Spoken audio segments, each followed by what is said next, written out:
I just finished reading the book Hyperion by Simmons, and this is my quick review. So, I thought the book was okay. I was a little disappointed because people said that it's like the end all be all of science fiction, and it didn't do it for me because the book follows a bunch of different characters. The chapters are kind of divided up into just the stories of different characters. So you hear just a bunch of different things that have happened to these people, and there's a common element that brings them all together. And some of the stories were like really, really interesting, and I was like, oh, this is like so good. But then other characters and their stories were kind of like, okay, like whatever. So the book overall felt imbalanced, and this is part of a series, so it ended really, really abruptly.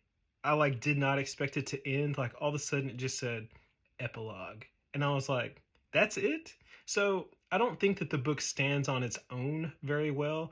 If you're gonna get invested in this, like you have to read the entire series, or else it's like, well, what is the point of all this? Because the book does not give you any answers at all. It's just the entire thing is just complete setup. So it's like it just cannot stand on its own.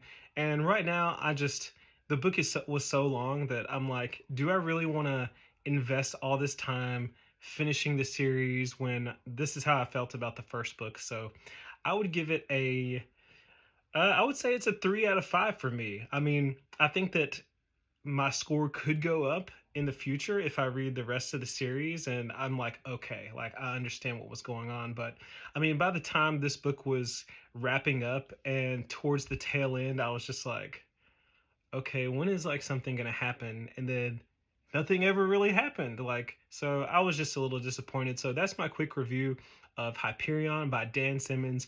What did you think? Let me know in the comments and see you around.